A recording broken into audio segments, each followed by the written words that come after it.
Hello नमस्कार दोस्तों, मेरा नाम मोहम्मद जाहिद और मैं फिर से आप सभी का स्वागत करता हूं आपके अपने यूट्यूब चैनल भारतीय रोजगार में। और गाइज ये आपकी मॉडर्न हिस्ट्री की जो क्लास रहेगी वो 21 रहेगी, यानी कि 21 आपकी क्लास रहेगी। ओके, और इस क्लास में हम कवर करने वाले हैं British policies in India. Okay, जो ब्रिटिशों की पॉलिसीज बनी थी, ठीक है ना। क्योंकि कि अब तक जो हम कवर कर चुके हैं वो मैं आपको थोड़ा सा बता देता हूँ। ठीक है, अब तक हमने एंग्लो वॉर्स कवर की है जो ब्रिटिशों की रही थी, किसके साथ में? इंडियंस के साथ में। ठीक है, जितनी भी वॉर्स रहेंगी हमने सारी ही कवर की हैं करीब करीब। ओके, और जो रहेंगी जैसे कि 1857 का रिवोल्ट रहेगा वो अभी हम यहाँ पे कवर करेंगे। ओके, आने वाली क्लासों में उसको कवर कर देंगे। राइट, तो गाइज इस बीच में जो सारी लड़ाइयाँ हुई हैं, अभी तक तो सिर्फ हमने लड़ाइयों को कवर किया है, लेकिन इस बीच में ब्रिटिशों की कुछ पॉलिसीज भी रही हैं। इंग्लैंड में क्या हुआ है वो सारी चीज़ें अब हम यहाँ पे कवर करेंगे। ओके, तो क्लास आपका 21 रहेगा। ओके, नाम आपने देख लिया है थंबनेल में, ब्रिटिश पॉलिसीज इन इंडिया। चलिए फिर शुरू करते हैं आज का लेक्चर काफ़ी इंपॉर्टेंट रहेगा। ओके, छोटी सी क्लास रहेगी, इसमें मैं आपको थोड़ा सा ब्रीफ दूंगा कि कैसे कैसे पॉलिसीज आनी शुरू हो गई थी। इसके बाद हम एक एक करके एक्ट को समझेंगे। ओके, चलिए गाइज देखिए, जो स्टार्टिंग में जब यहाँ पे ईस्ट इंडिया कंपनी आई थी, उस टाइम पे ईस्ट इंडिया कंपनी का बिल्कुल भी मोटिव ये नहीं था कि हम यहाँ पे एक्सपेंशन भी करेंगे, ये था ही नहीं मोटिव। ओके, वो तो बाद में बना जब देखा उन्होंने कि यहाँ के जो किंग्स है वो एबल नहीं है, ठीक है ना, वो इतने एलिजिबल नहीं है कि वो हमारी ताकत का सामना कर पाए। ठीक है ना, वो इस तो फिर उन्होंने देखा कि हाँ, तो हम आसानी से रूल कर सकते हैं, ठीक है ना, आसानी से अपना एक्सपेंशन बढ़ा सकते हैं। कुछ राजा हैं, कुछ यहाँ पे ताकतवर राजा थे, उनको भी इन्होंने हराया है। वो सारी चीज़ें हमने कवर की हैं, वो आप देख सकते हैं। ठीक है ना, चलिए, तो जो ईस्ट इंडिया कंपनी उसका बिल्कुल भी मोटिव ये नहीं था, ठीक है ना, वो सिर्फ यहाँ पे ट्रेड करना आए थे, ठीक है ना, यानी कि व्यापार करने आए थे, किसके साथ? इंडिया के साथ में। यही उनका पहला मोटिव था, ठीक है ना। और मोटिव रहेगा, अब देखिए, ट्रेड करने के बाद में क्या रहता है इंसान का? प्रॉफिट कमाना, ठीक है ना, तो मोटिव जो रहेगा इनका प्रॉफिट ही रहेगा एंड तक।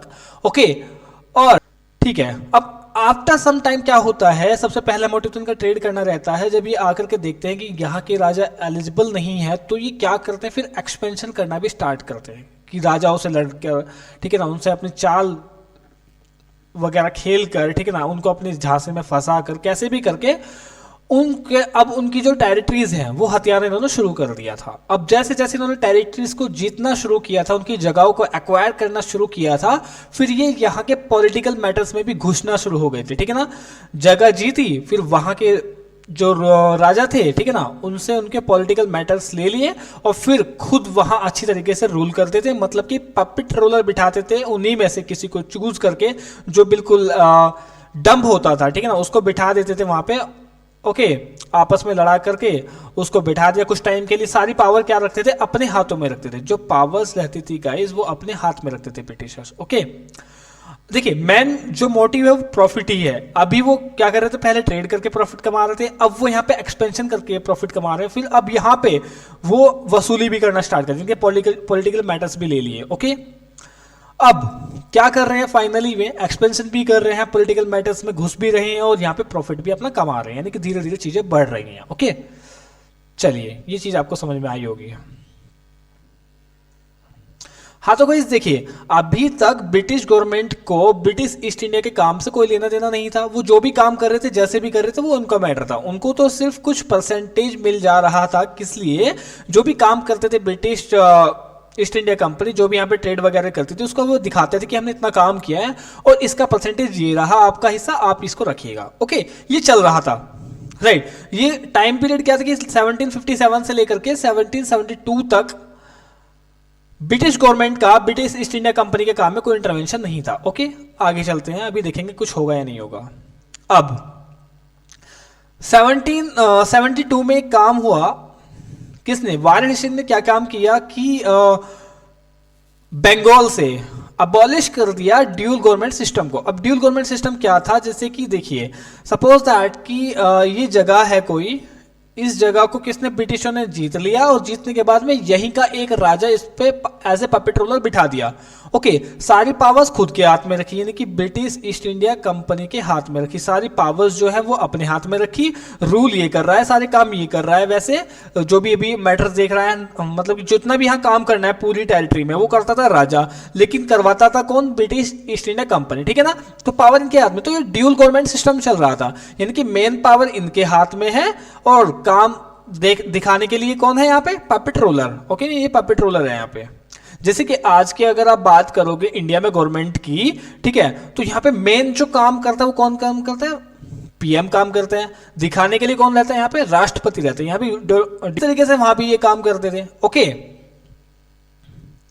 और यही चीज हमारे राज्य में भी चलती है, यानी कि स्टेट में भी यही चीज चलती है कि जो हमारे राज्यपाल होते हैं, ठीक है ना, राज्यपाल सिर्फ और सिर्फ दिखाने के लिए हैं, जो मेन काम करते हैं वो सीएम करते हैं। ओके, राज्यपाल को इसीलिए मेरे ख्याल से सरोजिनी नायडू ने ये भी बोला था कि राज्यपाल जो है वो एक सोने के पिंजरे में बंद एक चिड़िया के समान है। ओके, ये चीज हम बाद में पढ़ेंगे, लेकिन फिर भी मैंने थोड़ा डिस्कस कर दी इसके अबाउट में भी, कोई बात नहीं है।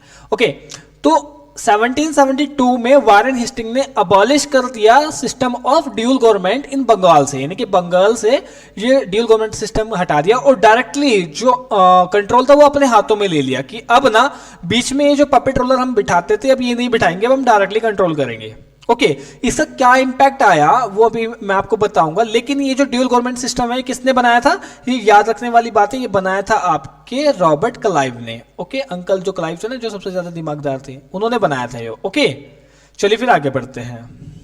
अभी थोड़ा सा डिस्कस करेंगे कि अभी ना इंग्लैंड में क्या चल रहा है। ओके, इंग्लैंड में क्या कहानी चल रही है वो थोड़ा सा समझने की कोशिश करते हैं। ये लड़ाई तो हमने सारी देख ली, लड़ाइयाँ तो हम देख चुके हैं, लेकिन इन लड़ाइयों के बीच में इंग्लैंड में क्या बदलाव आए वो देख लेते हैं। गाइस, अब ना इस बीच में देखिए वहां पे कुछ पॉलिटिकल पार्टीज आ गई थी, मतलब कि नई नई पॉलिटिकल पार्टीज बनी और वो जीत भी गई, मतलब कि जो पुरानी पार्टीज थी वो हार गई हैं, ठीक है ना। अब जो वो काम होता था वो उनके अंडर में नहीं रहा, अब नई पॉलिटिकल पार्टीज आ गई हैं। ओके, और इसी बीच में नई नई कंपनी भी बनी है, बाहर की कुछ कंपनी आई हैं, ठीक है ना, इंग्लैंड में, और इंग्लैंड में भी नई नई कंपनी ग्रुप्स बनने शुरू हो गए थे। ओके, अब इसी बीच में हुआ क्या कि देखिए जो ईस्ट इंडिया कंपनी थी अब वो काम भी थोड़ा सा इलीगल तरीके से करते थे, मतलब कि देखिए दिखाते थे क्या ब्रिटिश गवर्नमेंट को कि हमने 5% काम किया और आप इसका इतने परसेंट आपको मिलेगा, लेकिन काम करते थे यहाँ पे कितना 20% का। तो कुछ इस तरीके से इलीगल तरीके से काम करना शुरू कर दिया था। ये इलीगल ही हुआ ना, मतलब कि दिखा कितना रहे हैं आप, काम कितना कर रहे हैं, और यहाँ पे इन्होंने रिश्वत लेना भी शुरू कर दिया था। ओके, रिश्वत लेना शुरू कर दिया, तो ये सारे थोड़े थोड़े इलीगल काम भी शुरू हो गए थे, और ये सारे ही काम किसके, यानी कि ब्रिटिश गवर्नमेंट के अंडर में उनकी नजरों में आ चुके थे। ओके, तो कहीं ना कहीं ब्रिटिश गवर्नमेंट इस चीज से क्या थी, थोड़ी सी गुस्सा थी। ओके, किसे, ब्रिटिश ईस्ट इंडिया कंपनी से, उनकी नजर में भी ये काम हो रहा था, मतलब कि यहाँ होंगे उनके कोई आदमी जो जाके उनको इंफॉर्मेशन दे रहे होंगे, राइट। अब जो एक और यहाँ पे रीजन था क्या कि जो अदर कंपनीज अभी बननी शुरू हुई थी, नई नई कंपनीज आई थी, अब उन्होंने जो नई पॉलिटिकल पार्टीज बनी थी उनके ऊपर प्रेशर बनाना शुरू किया कि देखिए ये जो ईस्ट इंडिया कंपनी अकेली सबसे पहली बात तो यहाँ पे काम कर रही है, दूसरी बात यहाँ पे इलीगल तरीके से काम कर रही है, मतलब ये तो गलत है ना, मतलब हमें भी तो मौका मिलना चाहिए ना वहां पे जाने के लिए, ठीक है, हमें भी वहां पे प्रॉफिट कमाएंगे, आपको वहां पे हम भी आपको प्रॉफिट देंगे, तो आप हमें भी वहां पे अलाउ कीजिएगा। तो ऐसे करके यहाँ पे प्रेशर बनना शुरू हो गया, किसके ऊपर, ब्रिटिश गवर्नमेंट के ऊपर, राइट। ये बात आपकी समझ में आई है, मतलब कि नई नई पॉलिटिकल पार्टीज आ गई थी, नई नई कंपनी बननी शुरू हो गई थी, और ईस्ट इंडिया कंपनी ने इलीगल काम शुरू करना शुरू कर दिया था। ओके, और जो कंपनीज थी उन्होंने प्रेशर बनाना शुरू कर दिया था ब्रिटिश गवर्नमेंट के ऊपर, यानी कि पॉलिटिकल पार्टीज के ऊपर। पॉलिटिकल पार्टीज के ऊपर बन रहा है तो इसका मतलब ब्रिटिश गवर्नमेंट के ऊपर तो बन रहा है ना, राइट। चलिए अब यहां पे एक चीज समझिएगा कि बिफोर द, अभी मैंने आपको एक चीज बताई थी ना कि वारेन हेस्टिंग ने क्या किया था, ड्यूल गवर्नमेंट सिस्टम को अबॉलिश कर दिया था, लेकिन इससे भी पहले एक काम हुआ था यहाँ पे, वो क्या, 1667 में 1667 में जब इन कंपनीज ने काफी प्रेशर बनाया तो उस टाइम पे क्या किया ब्रिटिश गवर्नमेंट ने, एक छोटा सा एक्ट पास कर दिया आर्जी तौर पे कि एक काम करो, मतलब देखिए उनकी नजर में तो सारी चीज आ रही थी ये वाली, ठीक है, तो इसीलिए उन्होंने एक काम किया, एक आर्जी तौर पे एक एक्ट पास कर दिया। वो क्या था कि देखिए अब आप ना जो भी यहाँ पे कुछ कमाएंगे, ओके, उसका अब एक परसेंटेज सेट कर दिया कि आप ना अब हमें इतना परसेंट देंगे, आप कितना भी कमाओ हमें इतना परसेंट देंगे, और वो आप हमें अब सालाना हर साल भेज दिया करेंगे, ठीक है ना। तो अब ये वाला सिस्टम शुरू हो गया था ब्रिटिश ईस्ट इंडिया कंपनी के साथ में, ब्रिटिश गवर्नमेंट का ब्रिटिश ईस्ट इंडिया कंपनी के साथ में ये वाला सिस्टम शुरू हो गया था। ओके, चलिए जी, ये तो खैर एक्ट ऐसे ही आया था, छोटा सा एक्ट था। अब कुछ समय बाद ऐसा हुआ, कुछ टाइम बाद ऐसा हुआ कि ब्रिटिश ईस्ट इंडिया कंपनी को लोन लेना पड़ गया, किससे? ब्रिटिश गवर्नमेंट से, ठीक है ना। हो गई होगी कुछ दिक्कत, वहां पे कुछ प्रॉब्लम्स आ गए होंगे, तो लोन लेना पड़ गया, और काफी अच्छा खासा लोन लिया किसने? ब्रिटिश ईस्ट इंडिया कंपनी ने ब्रिटिश गवर्नमेंट से, और फिर बाद में वो उसको चुका नहीं पा रहे थे, मतलब कि पूरी तरीके से दे नहीं पा रहे थे, राइट। एक तो इसका बेनिफिट उठाएगी अब सरकार, मैं बताता हूं कैसे। और अब जाकर के मतलब कि एक तो ये लोन ले लिया किसने? ये 1772 से पहले लोन लिया है ब्रिटिश ईस्ट इंडिया कंपनी ने, और इसी के बीच में अब वारेन हेस्टिंग ने क्या काम किया, ये जो सिस्टम था ड्यूल गवर्नमेंट का ये कैंसिल कर दिया और डायरेक्टली कंट्रोल ले लिया अपने हाथों में। तो कहीं ना कहीं ब्रिटिश गवर्नमेंट इस चीज से एंग्री हो गई कि यार एक तो आप वहां पे अब रूल करना शुरू कर दिए हो, ठीक है, आपने यहाँ पे रूल करना शुरू कर दिया है। दूसरी बात ये कि अब आप वहां पे ड्यूल गवर्नमेंट सिस्टम भी नहीं चला रहे हो, मतलब कि वहां के राजाओं को अब वो हक भी नहीं दे रहे हो। ओके, तो ये बात गलत है, तो कहीं ना कहीं ये चीज ब्रिटिश गवर्नमेंट को बहुत ज्यादा गलत लग रही थी। ओके, तो ब्रिटिश गवर्नमेंट ने क्या काम किया, इस चीज का फायदा उठाया कि अब देखो एक तो इन्होंने हमसे लोन ले रखा है, ऊपर से इतनी बड़ी बड़ी हरकतें कर रहे हैं। ओके, तो इस चीज का बेनिफिट उठाया, और बेनिफिट कैसे उठाया कि इन्होंने ना एक एक्ट पास किया जिसका नाम था रेगुलेटिंग एक्ट। ओके, तो ये पहला एक्ट है, इसको नोट डाउन करके चलिएगा, स्टार मार्क करके चलिएगा थोड़ा सा आप, वो इसलिए क्योंकि ये पहला एक्ट था जो ब्रिटिश गवर्नमेंट की साइड से आया था ब्रिटिश ईस्ट इंडिया कंपनी के लिए, और इसका काम क्या था वो भी मैं आपको बताऊंगा। लेकिन ये आया था किसके समय काल में? आपका वारेन हेस्टिंग के समय काल में आया था, ये याद रखना, ठीक है ना। शासन काल में किसके आया था ये? उस टाइम पे कौन वहां पे गवर्नर था? वो था वारेन हेस्टिंग के टाइम पे क्या आया था? रेगुलेटिंग एक्ट आया था, और कब आया था? 1773 में। ओके, ये पहला एक्ट था जो ब्रिटिश गवर्नमेंट की साइड से आया था। ओके,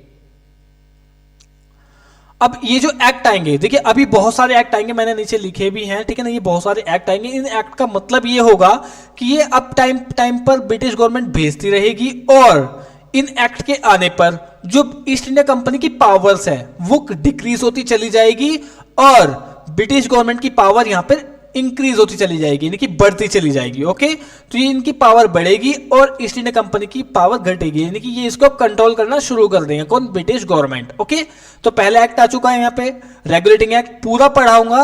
ओके, टेंशन मत लीजिएगा, और भी सारे यहाँ पे एक्ट आएंगे। सबसे पहले कौन आया था आपका? कौन सा एक्ट आया था? रेगुलेटिंग एक्ट आया था 1773 में, उसके बाद में पिट्स इंडिया एक्ट आया 1784 में, और उसके बाद में ही 4 एक्ट आए।